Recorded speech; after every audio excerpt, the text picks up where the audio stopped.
guys, DanTehMan here, and welcome back to another video. So this video, I'm going to be talking about my favorite parts of E3. So E3 is not over yet, it's still going on, but in my opinion, it's pretty much over for me because usually I only pay attention to the first 2 days, day 0 and day 1, usually when Bethesda, EA, Xbox, or Microsoft I should say, Ubisoft and Sony all do their press conferences. And pretty much what I do is I take these conferences and give you my favorite parts of what I'm looking forward to the most.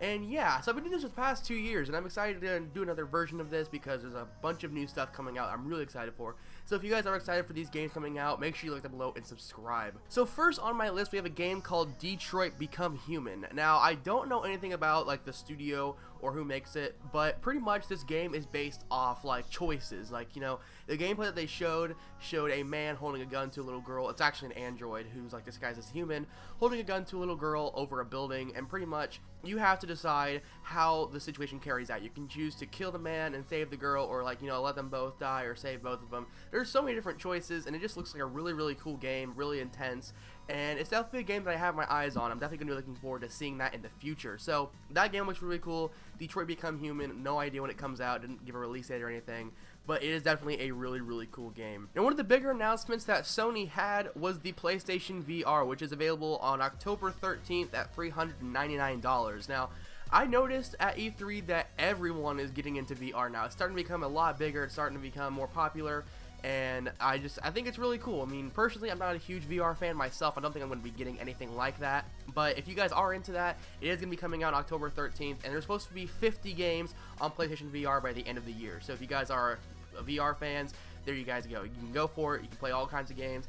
They did show 4 or 5 different games that are on VR, like Resident Evil 7, something called Batman Arkham VR, which is pretty much like its own Batman game. They have a Star Wars Battlefront X-Wing mission that is really cool. It's kind of like a dogfight in space, and it's definitely really cool. So if you guys are into that, go check it out. Now, one of the bigger things, in my opinion, was Call of Duty Infinite Warfare. So a lot of people, like the instant I saw Call of Duty on E3, I checked Twitter, and there were already people tweeting out saying, oh, COD is officially dead, and stuff like that. And it actually looks really cool in my opinion. Now, I definitely am looking forward to Call of Duty Infinite Warfare. A lot of people aren't, and some people are, but I am looking forward to it. I think it's going to be a really cool game, and it did show a lot of cool space combat, and it showed some grappling, which was really cool. I actually really liked that, and I just thought it was kind of really high paced, and I'm really looking forward to it. Yeah, they just showed us campaign gameplay, which is actually really cool, but I know that people are just going to use this as an excuse to not buy Infinite Warfare because it's space, and you know, people only play multiplayer, or the third game mode, Zombies I believe is what it's going to be,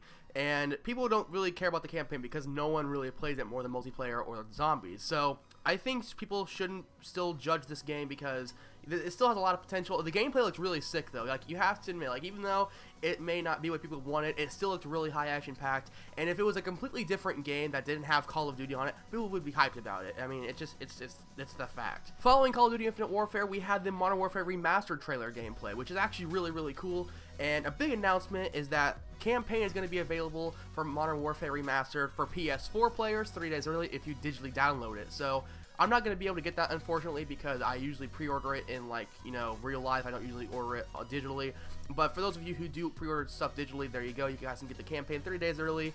And I think that's pretty cool because, you know, personally, I'm still, you know, for PlayStation because screw Xbox. But, you know, that's just my opinion. So the next game I'm going to be talking about is a game that everyone's going to be excited about. I know it for a fact. It's Skyrim Remastered. So Bethesda finally confirmed these rumors, and it's supposed to be like 10 times better looking on consoles at least. PC, I mean, you know, it's PC. PC can go all the way if they wanted to. But consoles, it's going to look great.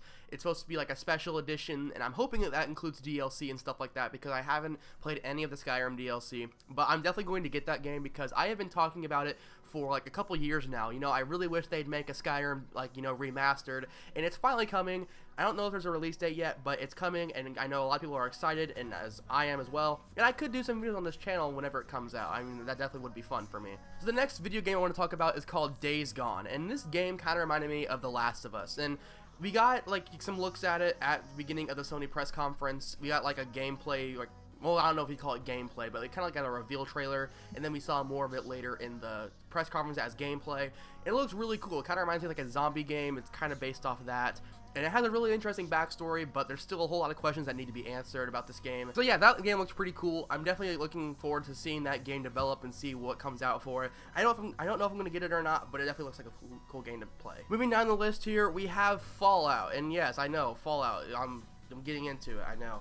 But Fallout, they released some DLC announcements. One of them is called the Vault Tech DLC, and pretty much you can build your own underground vaults. Now, I am a huge fan of vaults in Fallout because they have so much backstory, and it's always fun to figure out what their story was and what happened to it, what made it fail, what made it, prosper. It's really cool to figure out, and I'm definitely looking forward to making my own vaults because you can, conduct experiments on the vault doors, kind of like Vault Tech did. And it's just really, really cool. Another DLC that they announced is the Contraptions DLC. Pretty much it adds armor racks, weapon racks, and other little crafting recipes. When that's always fun to have. I like building stuff in Fallout, and it's definitely known for that. So that's also cool for you guys who build stuff out there. And then they also hinted out a little vacation DLC. And from what I saw, you're going to be going to a vacation place called Nuka World, I believe is what it's called. And I'm pretty sure that's going to be another big DLC, kind of like Far Harbor was. So I'm kind of looking forward to that as well. I don't know. We don't know anything about it yet, but hopefully we do get some announcements soon about that. And finally, to close out what I have on this list, we also have Xbox One S. And pretty much this is a slimmer version of the Xbox One, and I guess that's pretty cool. I mean, it kind of sounds like they're pulling an Apple here, where they have the same exact product, just a little bit better. And I guess that's what it is. I mean, it's cool. It's only $300, so if you guys don't have an Xbox One yet, you guys could go for it if you guys just want to feel like upgrading. I really don't know because I didn't really watch Microsoft's press conference, but there you go. And then they talked about Project Scorpio, which is pretty much an Xbox One or an Xbox, I don't really know what it's going to be yet, but it is a game console that is capable of 4K gameplay. And PlayStation has also heard rumors about this called the PlayStation Neo or something like that. Nothing was confirmed about it though, but we do know that Microsoft are working on something really cool, and I think it's really cool that we're finally getting 4K gaming because, I mean, I've never really worked with 4K before. I don't know how awesome it looks really. I don't go out there that much with it, but it's definitely really cool that we're finally starting to get some 4K console stuff like that. So yeah, that's pretty much all I want to talk about in this video for E3. If you guys have anything that you guys liked about E3, let me know down in the comments down below. If you guys do have any other information about E3 that you guys want to leave down in the comments, go ahead and do that because I did take a lot out of this list and there's still a whole bunch more that I did not go over. And yeah, so if you guys did enjoy, make sure to like below and subscribe for more videos. I'm definitely looking forward to all of these games coming out and making some videos over a couple of them. We'll see how that goes, but I hope you guys enjoyed this video. Make sure to like them below. It's DanTehMan. Thanks so much for watching.